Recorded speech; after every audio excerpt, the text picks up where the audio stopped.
I wanted to get down here and spend a few minutes continuing the conversation about this infrastructure package that's before us and that we'll be voting on soon, or at least the next step of that. And I think to start things off, I first of all want to express my great disappointment that we have squandered not minutes, not hours, but now several days. Several days we've been negotiating, evidently, quote, amendments package. And I'm in my third year here, and I still don't understand the way the Senate can not do things as opposed to do them. And I get that every senator has these incredible powers and authorities and can obstruct whatever they want, and I honor that. When the time's right, maybe I'll do the same. I don't know. But I do think it's unfortunate that we have this, what's really a pretty good bill to start with. But now that we've opened it up for the last week or so to the opportunity for the rest of our members who weren't on the committees of jurisdiction that heard a lot of this, that are seeing a lot of this for the first time several days ago, to now improve upon it. And I say improve because I'm familiar with a number of the amendments, and they're really good amendments, and they should be passed. Some aren't as good. I would vote against them. Maybe we'd kill most of them. The point isn't whether we'd pass them or kill them. The point is that we should be voting on them. We should be voting. And I know there's hundreds of them, and that can take a long time, and absent an agreement, we don't have the time. Either way, we ought to be voting on them. We ought to be taking the time to vote on amendments. And so I'm disappointed we aren't. I'm still hopeful that in these waning hours, maybe we can get a couple of them. I just find it frustrating that we're sitting here speaking instead of voting. That said, I want to, again, express appreciation to the leadership of the bipartisan group. Senator Portman, Senator Sinema have done incredible work proving that the Senate can work. Building on the framework that was passed by the Environment and Public Works Committee and the Commerce Committee and some of the work that's being done by other committees, building on that framework, adding some more infrastructure to an already robust infrastructure package. High priorities for Republicans, high priorities for Democrats, in most cases priorities for both. I think that's the way a 50-50 Senate should expect to work, and I think does work. I think one of the things that's most heartening to me that I've seen so far is not even so much the work that's been done, but the work that's been acknowledged. I mean, when I look at the list of organizations that support this, it's a list, I don't know, 140, 150 organizations long, and what I like about it is the diversity of the list. I see that, for example, that the Business Roundtable supports it. Well, you know, those are the biggest companies in America. The U.S. Chamber of Commerce, they represent a wide range of businesses. But so does my local convenience store and the paving company. So does the AFL-CIO. So does the Small Business Roundtable. I love the fact that the Farmers Union and the Farm Bureau support this infrastructure package. That tells you a little bit of something about how compromise and common ground is found, not just by senators. We're a reflection of the people that we work for. I love looking at the list of agriculture entities besides the Farmers Union and the Farm Bureau, but the commodity groups, just about every one that's represented in North Dakota, even the beekeepers. North Dakota is #1 in honey production. The beekeepers support this, as do, like I said, pretty much every other commodity group. I think one of the other things that encourages me as somebody who believes strongly in federalism, as somebody who believes strongly in self-governance as a reflection in Washington of the people back home, is the fact that the Council of State Legislatures supports this.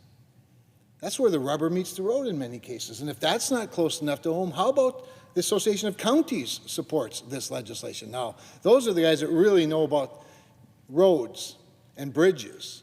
They're the ones that are hearing from the constituents on a regular basis. And when they aren't hearing about it from them, they're driving them themselves. And they know where the potholes are. They know where the crumbling bridges are. They know where the roads need repair or where a new road might be built. And if that's not close enough to home, how about the League of Cities? Our mayors in our big cities and our small towns support this legislation. That tells you they're the ones that have their ear to the ground. And of course, our governors, the National Association of Governors supports this. My point being that this isn't something that came from on high. This is not some sort of an ivory tower, contrived in the dome, under the dome of the United States Capitol. These are senators, leaders, who are a reflection of the people back home, the folks back home. Small business, large business, medium-sized business, local government, county government, state government. Even the Association of Agriculture, State Agriculture Department supports it. Our agriculture commissioners support it. Why would an agriculture commissioner care about infrastructure? Why would a commodity group care about infrastructure? I think it's pretty obvious. Infrastructure is what moves our products to market.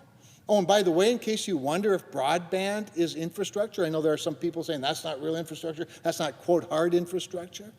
You can't do a transaction today without broadband. Even if you order a load of soybeans or you sell a load of soybeans, it's going to take the broadband internet connection to do the transaction at some point. You might make a deal over the phone and somebody send you a check. I don't know, but your local elevator needs high-speed internet, and on it goes. I always like to use the illustration of food, because I think food, which we grow a lot of in North Dakota, and by the way, if we had to eat it all, it'd be impossible. If we had to just use it all in the United States of America, it would be impossible. We grow food for the world. For the world. Hungry people all over the world need what's grown in places like North Dakota and Ohio and other parts of our great country.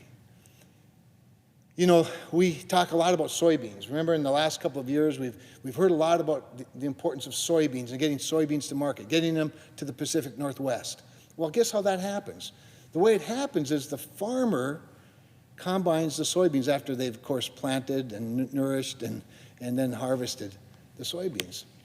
And they get them to an elevator, a grain elevator. And it takes a truck to do that. And by the way, the trucks that go out in the field now, these aren't little pickup trucks.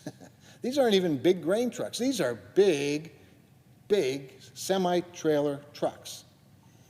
And they need good roads and bridges. And they get those beans to the elevator, and the elevator markets them, or in some cases they put them in their own bins, wait for the price to go up, protect them. But at some point they get on a train and they go to a place like Seattle or someplace in the Pacific Northwest. And then they get on a ship from there. Well, you can't get on a ship unless you have a railroad track that gets you to the port. Oh, and then you need the port. You need an adequate waterway. And then those soybeans go someplace else in the world to feed hungry people. My favorite illustration, of course, is the pasta. And the reason I like to brag about pasta is not because there are a lot of Italian foods and Italian restaurants in North Dakota, but we are the #1 producer of durum wheat. And durum wheat is produced on these massive fields in the Midwest, mostly in North Dakota, a little bit in Montana, some in Canada. But that durum wheat, again, the farmer takes it off the field, takes it by truck to the grain elevator. But from there it has to go to a mill, where it's milled into semolina flour. And the semolina flour is sent somewhere where it's then made into pasta of all types. But the 750,000 people in North Dakota can't eat all the pasta that's made in the United States of America. So pasta's got to get to other places. In some cases, it's Manhattan, Los Angeles, or it might be some country overseas. Once again, pasta's lightweight. That couldn't even go by air. Oh, that brings in the airports, which, by the way, bring a lot of the tourism traffic to and from our great nation. The point is that the reason there are some 150, 200 organizations, large and small, medium size, the reason that the overwhelming people in the United States of America support this infrastructure package is because they know of the importance of it. The other thing that I love about infrastructure is that it pushes against inflation Mr. President, we're experiencing real inflation in this country. And some call it transitory, which I guess is a cooler word for temporary. I think inflation's always temporary. Hopefully it's always temporary. The question isn't whether it's transitory, temporary, or permanent. The question is, when's it over? When's it going to be over? Well, one of the challenges, and by the way, rightfully so, I mean, we spent a lot of money last year, lots of money to keep our economy afloat. And not just so much to keep the economy afloat, as much as keep people afloat. We didn't know what this crisis was going to bring, this pandemic of ours. We didn't know how long businesses would be shut down. We didn't know how long the global businesses would be shut down and global markets would be accessible or inaccessible. And so to keep people whole, we borrowed a lot of money. We printed a lot of money. Our Federal Reserve, provided a lot of liquidity into the marketplace. That's all contributing to the demand side of our economy, the demand side.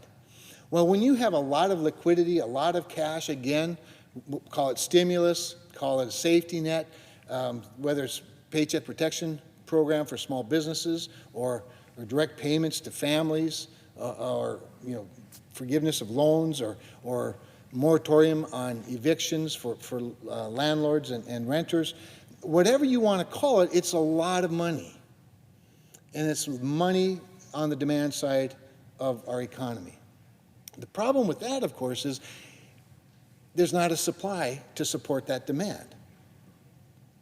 When you can't shop, that's a problem. When the supply chain of manufactured goods is broken, or you can't get lumber from a neighboring state or from Canada, that's a supply problem. But infrastructure, spends the money on the supply side of the economy. It pushes back against inflation by doing that. How does it do that? Well, it does it by all the ways I've talked about, obviously, opening up the supply chain. Guess what? Infrastructure that's the means of the supply in the chain. That's how you get inputs. It's how you get the finished products back out to the market, is on this infrastructure. So it helps the supply chain side for sure. But it also puts people to work in a big way. Obviously, if you're moving commerce to market, that's people. That's people working. Whether it's working on the train or on the railroad, whether it's working on the building of bridges and roads, or building out the infrastructure, stringing the fiber optics and burying them under the ground, hooking them up to homes and businesses and institutions, or whether it's driving the trucks or working at the factory, you're helping the supply side. And at the end of it, you have an asset. The great thing about a 5-year spending package like this, a 5-year authorization package, is you're building an asset that's going to last well beyond the 5 years. Now, when you just give cash as a stimulus, it may last a day, it may last 6 months, and maybe it gets saved for a couple of years. But it's not. But we're talking about a transportation infrastructure that lasts decades, decades. That's why the Penn-Wharton study shows that it actually pays for itself, even if you didn't have any pay-fors, and we can talk about that in a little bit. Over the course of time, the economy actually pays back the government for infrastructure. That's what pushes against inflation. That's what helps keep inflation down. That's what balances the demand with the supply. And so there's lots of good reasons for us to do this. I want to talk a little bit about this, the pay-fors, because it's been so talked about, and I think in many cases grossly misrepresented. The pay-fors for the $550 billion new spending are real. I know that everybody waited with bated breath for the CBO to prove us wrong. And yet the CBO proved exactly what we thought it would prove. It proved that where they can score, and by the way, can I just say, these are word salads, words like score, pay-fors, filibuster. These are word salads that if you stopped 100 people at the mall in Fargo or Bismarck 99 wouldn't even know what you're talking about. But this is what we're trapped with here, are these archaic processes. So anyway, we'll talk about new spending pay-fors and what the Congressional Budget Office can score. They're confined to what they can score. And some of it makes sense. They're accounting terms, they're government accounting terms, and they make sense. They identify a whole bunch of legitimate pay-fors, or at least what they call scores. But they also recognize that there are a lot of things they can't score that actually do pay for this infrastructure. For example, the $53 billion from certain states that would come back as unused unemployment insurance benefits. That's real money. They can't, quote, score it because, of course, it's already been appropriated. And there is, in theory, nowhere in reality, there is in theory that somehow that $53 billion might not be spent by the government. I've never seen that happen, but, I suppose theoretically it could. But believe me, it's a pay-for. It's real money. So they don't call it a score, they call it an estimate. There's another estimate, $67 billion from proceeds from the C-band spectrum auction. Now, the reason they can't call it a pay-for, can't score it, is because that $67 billion has already come in. The auction was in February of this year, so it's already in. Theoretically, it could maybe not be spent. Therefore, it can't be, quote, scored. But it's going to be real money. It is real money that exists that doesn't require taking it from anybody else.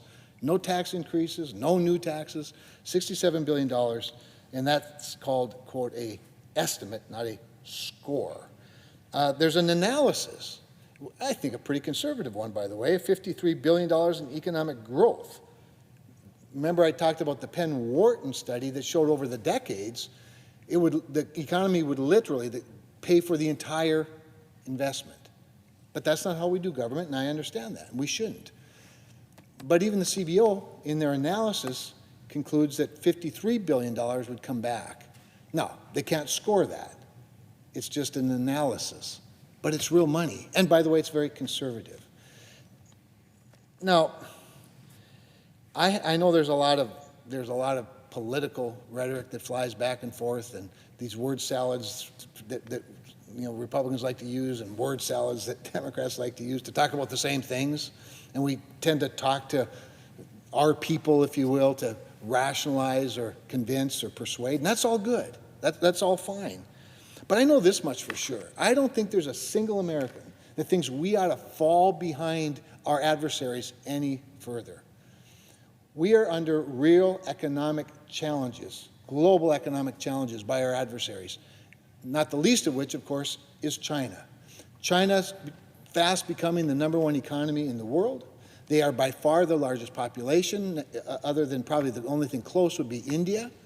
And yet China has made it a strategic decision to overcome the United States as an economic powerhouse, along with, by the way, a very, very advanced and efficient military.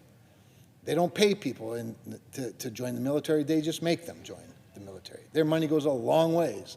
And whatever technology they can't discover or create, they steal.